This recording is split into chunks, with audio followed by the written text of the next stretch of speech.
Shannon. Everybody's looking for love. But do you have the capacity to handle it when you find that special someone? Well, our next guest relationship expert, James Dixon, is here to help us figure it all out. Stephen, welcome to Arise Entertainment 360. Thanks for having me. Hi, Stephen. Okay, so we have to start off with the title of your first book. Yes. It's very interesting. Now, it was called Men Don't Heal, We Hoe. Yes. Again, I repeat for the audience. Right. It's called Men Don't Heal, We Hoe. What exactly was that book about, book, and how did you do research for that book? Yeah, it was active research. I was the first man that was running around hoeing. So, Oh, at least you're honest about it. Yeah, I had to rebuild. So the book is about teaching men that men don't heal, we hoe. Is about saying to men that we cannot continue to womanize in order to have successful relationships. Wow. It's about saying to men when you have a man and woman in a relationship, they're together on Thursday, they break up on Friday, the man has a new woman on Saturday. So it's about saying to men that we have to stop, take a moment, heal, instead of sweeping those emotions under the rug to move on.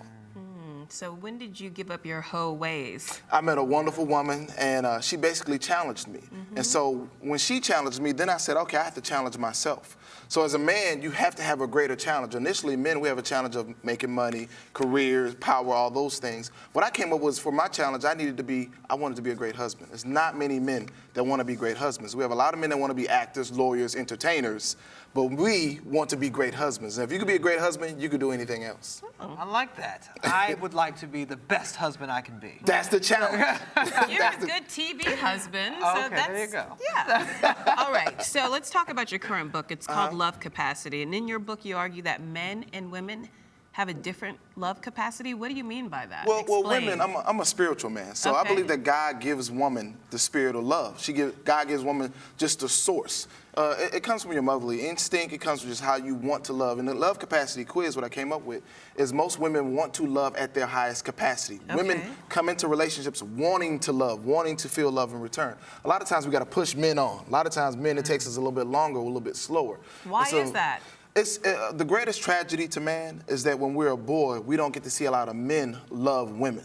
So we have to see it. We need that example. So when you become an adult, you know how to do it. So one of the greatest things I do with my 6-year-old son is I tell him, Daddy loves mommy. So when he's an adult, it's comfortable for him. It's cool. Like, you're supposed to love a woman. Well, I say that would be good in a relationship whether you have men or young boys or girls and for children, right? Absolutely, but a lot of women get to see it because they get to see their mothers, even if it's in a bad relationship, a lot of times they'll see mom express love to a man, whether it be their husband or someone they're dating, because women are more free to love without being judged. A lot of times with boys, you know, we grow up and your friends are teasing you. Do you love her? How do you feel about her?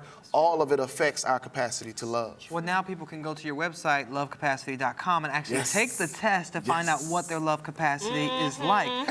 Now, how did you come up with this quiz in the first place? What happened was I do a lot of marriage counseling now. And so I started hearing some of the same statements over and over, whether your marriages were good, whether your marriages are bad. I started capturing those statements, grouped them up, and said, okay, based on how many of these statements you choose, that is your capacity to love. Okay. So love capacity is about, it's three-dimensional. It's about the love that you provide, the love that you receive, and the love that you're accountable for, and the love that accountability goes both ways. Right. And so I started measuring those by the statements that you selected.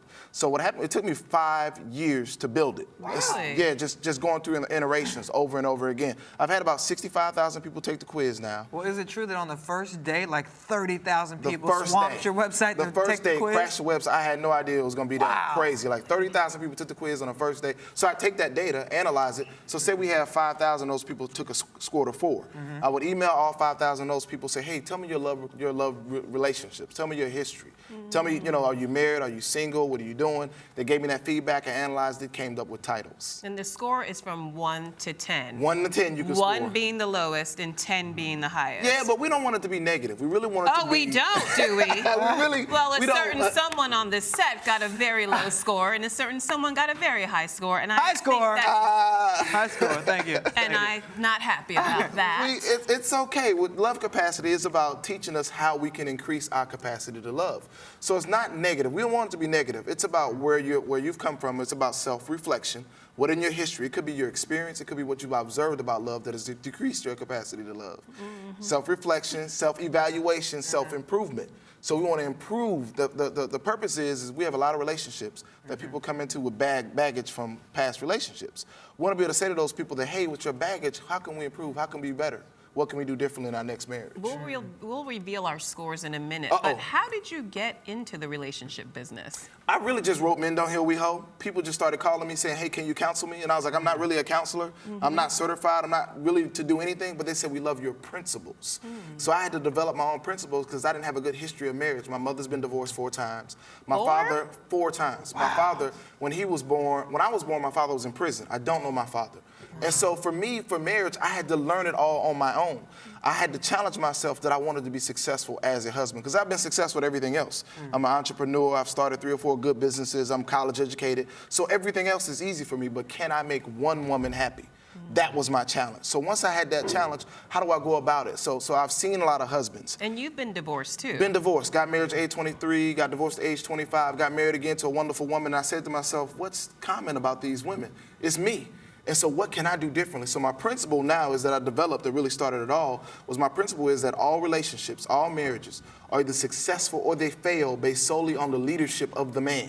But you've proven through your journey and through your book that even if you have not had a successful, like, role model or what have you, relationship figure in your life, that you can turn it around. Yes, absolutely. I'm the prime example of I haven't had good role models. But what I did was I said to myself that the title of husband, we have to elevate that title. The title of wife, we have to elevate that title. Y'all see it every day in entertainment, especially where it's kind of degraded and devalued.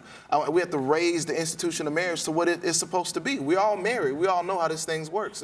So it's all about that. What do you mean by male leadership? Explain that. Yeah, we're not talking about Caesar or dictator or things like that. For me, leadership is about how you example it. It's about I lead first in my sacrifice. I lead first in my compromise. I lead first in my apology. We have a disagreement. I'm going to be the first person to say, hey, honey, I'm sorry. This is what I was really trying to get accomplished. And you do that all the time? All the time. We can check with the wife Now, after the show. Do you say sorry even if it's not your fault, just to get the argument out the way? To get it going, yes, that's the responsibility. Because one of the things we have with a lot of relationships Take notes. I say it a lot. It wasn't my fault, but let me say sorry. Let me start the conversation. Okay. And so one of the things with men in marriage is we have to increase their responsibility because a lot of people are getting divorced and having irreconcilable differences and things like that. Yes. Right. That's always what they say. That's a big point because a lot of people want to play the blame game. Yes, and say it's not them. And so I'm saying that man is responsible. The same way I compare men to the coach of a football team. When the team doesn't win, the coach is fired. When the company doesn't do well, the CEO is fired. Yes. When the president's not doing well, he won't be reelected. He won't have to face reelection again. That's but you true. get the point. And so the man in all those units and all those organizations, there's one leader who's responsible. So we need a leader in the marriage that is responsible. Okay. So that's not to say that women don't do things wrong. And that they can't be held And they, to be the when they leaders can't, as right? well. It's just saying Okay. we need someone to say, hey, the buck stops here. I'm responsible. I'm going to lead. I'm going to sacrifice. I'm going to compromise. I like this guy. I like this guy. So let me ask you this. Your new book, who do you think can benefit most from it and as well from the Love Capacity Quiz? Men, women, single people, people that are already and happily married, or what? We think everybody can benefit because love is something that you can just grow and grow. You can love better. Okay. You scored an 8, right? We talked about, I'm not supposed to tell. Me. Oh, I'm not Okay, supposed to fine. tell. The cat's You out of the already got bag. it. Okay. You scored an 8. I Congratulations. did. Thank you. Scored an 8. Very proud of We'll that. talk about your score too. We'll talk about it too. And so with the Shannon 8, has a high capacity to love. He scored an 8. And 8 means I'm a lover. I scored Ooh. a That's what it 3. says. I'm a lover, not a fighter, baby. Okay, so talk to the wife right now. Right. so wait, what does your score mean exactly? Read that. Okay, it says an 8 equals lover, and you are prepared to risk being hurt for loving another person, acknowledging that this risk is a big step in the development of one's ability to love unconditionally. Either you are in a loving relationship now or are confident that you will be part of a loving relationship in the future. To expand your love capacity, you will have to learn that love is a gift. Oh, God. Just end it now. Okay, and I'm sorry, your 3 means what exactly? I still think this was rigged, but the 3 equals confused, which I'm not, thank you. But it means you are better at receiving love than you are at giving love. You have the ability to love at a greater capacity, but you don't because of your preconceived notions about relationships. Either all men are dogs, all women want is my money, etc., etc. All of your attention is focused on your belief that the opposite sex is incapable of loving you, when in actuality, it is you who is not prepared to love freely. But what does it say? That's She's in love. bogus. And she is in love. She's happily I married. don't love this. And so well, we don't want it to be negative. It's not the purpose of the quiz. Oh, is not really? we have some types of negative titles to add a title, but it's about having a foundation. It's about where you're starting from. And so for confused, what You're I'm a seeing lover a lot, and I'm confused, so, and that's not so negative. for confusing, what we're starting out with confusing and saying, how can we love better? How can we love? How can we increase our love? A lot of times, what I see with women who have a score of 3, it means that they're sometimes waiting on their partner to show love first, and then the amount of love that their partner shows, then they'll raise their level. And so it's not that doesn't mean that you cannot love or you're not good at loving. Love capacity is not just about the love that you provide. Maybe it's that also person just about, doesn't want to be hurt, right? Right, That's why they're you're waiting. more afraid of being hurt. You're not, see, the first thing about Yes.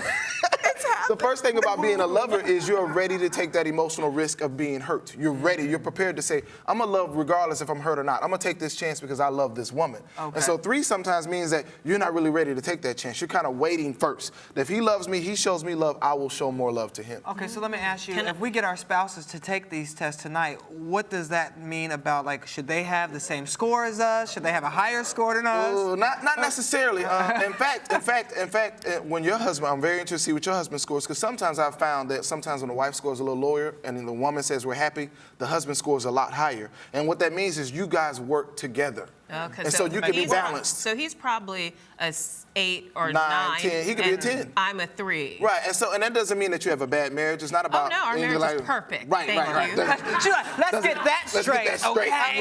Right. So it doesn't mean that at all. Put that in your book. So it just means that if we can do better, what can we do with love? It's about love. How can you love your husband better? What are you looking for from your husband with love? For you, again, it's about just being able to be ready to take that risk. Okay. So we'll see what the wife scores. It's going to be interesting. Okay, so lastly, the biggest tip for a successful love relationship is? Being able to forgive. What I see a lot of times, we have so many, one of the things I'm working on is do girlfriends and boyfriends love each other harder than husbands and wives?